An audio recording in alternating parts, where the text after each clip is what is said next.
Umaabot sa 20,000 ang mga residente sa Barangay 128, Smoky Mountain sa Tondo, Maynila. At dahil walang ambulansya, tricycle ang madalas nilang takbuhan. Sa kabila ng kakulangan, hindi ito naging hadlang dahil sa kanilang pagtutulungan.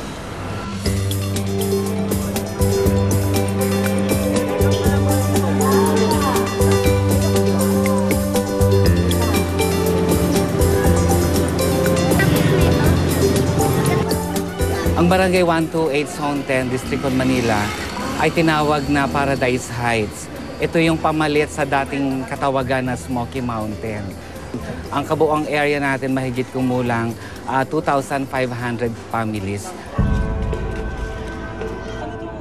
Mahalaga ang pagkakaroon ng ambulansya sa aming barangay dahil lalo na sa panahon na pagka may nanganganak, meron tayong lying-in clinic pero may mga kaso na kailangan talagang dalhin sa pampublikong ospital. Maraming beses din na kinakailangan natin ito, lalo na pagka may mga gulo at kailangan ng kanilang medical. So kailangan i-facilitate natin ito gamit ang sasakyan na yan. Sa kasalukuyan, dahil sa tagal, dahil nabili ito ng second hand, medyo hindi na natin siya nagagamit. Maraming beses nang pinagawa ang ambulansya na yan. Mas makakabuti kung mag-iipon tayo ng pera at bibili na lamang ng bago kesa paulit-ulit natin itong gawin.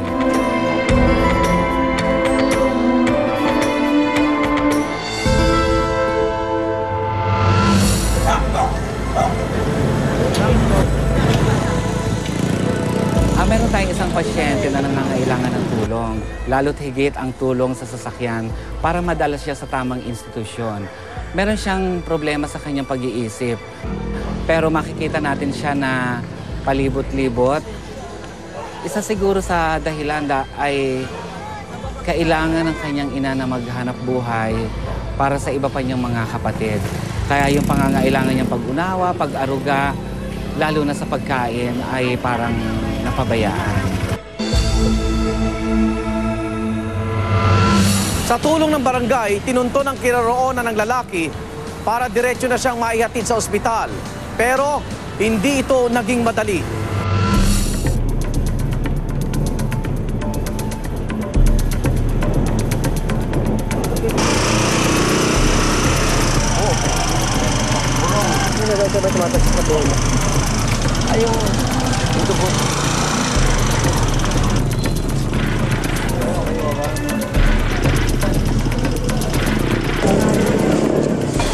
Ano ba nagpunta ate?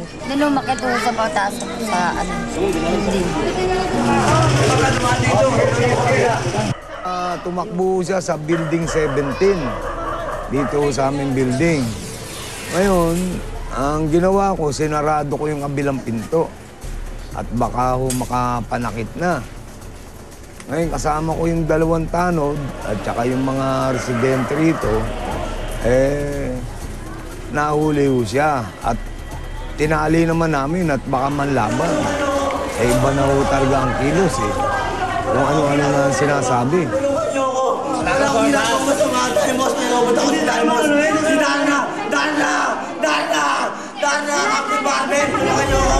Maluwag naman ho yung tali. Na natin baka nga ho makakawala ngayon. Pag nakakawala yan, mahirapan na hong makakita yan. Yung nanay ho dumating, nakikiusap talaga na wag tanggalin yung tali dahil baka tumalon. Binabantayan nga ho ng 2 tanod. Sabi nga nung magulang, nakikiusap na madala sa mental. Dana, tulungan niyo ako, Dana. Ala! Dana, baka mo ginagawang masama.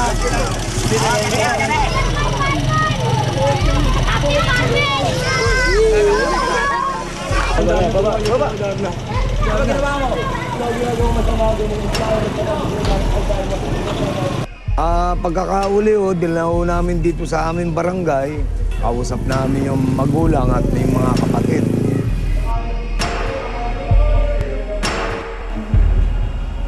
Pakain namin pinipog na pakain doon, pakulong yung babae. Ano nga, 3rd year siya, tapos nagpasok siya ng 4th year, hindi siya nakapagtapos mga ano yun. Papasok ng post yan, is nakapagkapag ganyan, sinumpong na sila ngayon.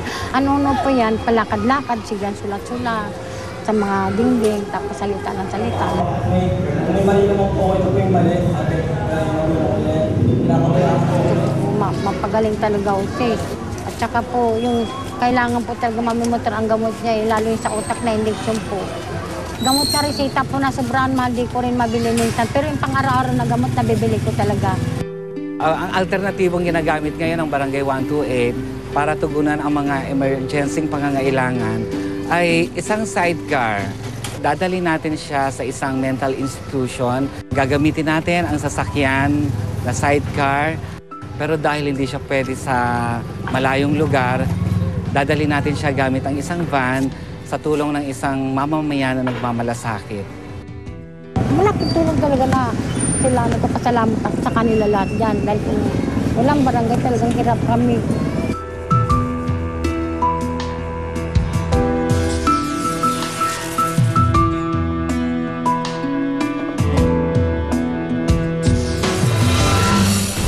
Ang isang ambulance talaga dapat is fully equipped and fully trained din ang mga members niya at crew ng isang ambulance. Kasi nga, hindi lang po pang transport ng ambulance.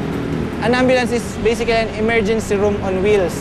Lahat po ng gamot, lahat po ng swero, lahat po ng mga kailangan ibigay sa pasyente na kailangan niya para mabuhay or makasurvive. Ready na ba kayo kay Boy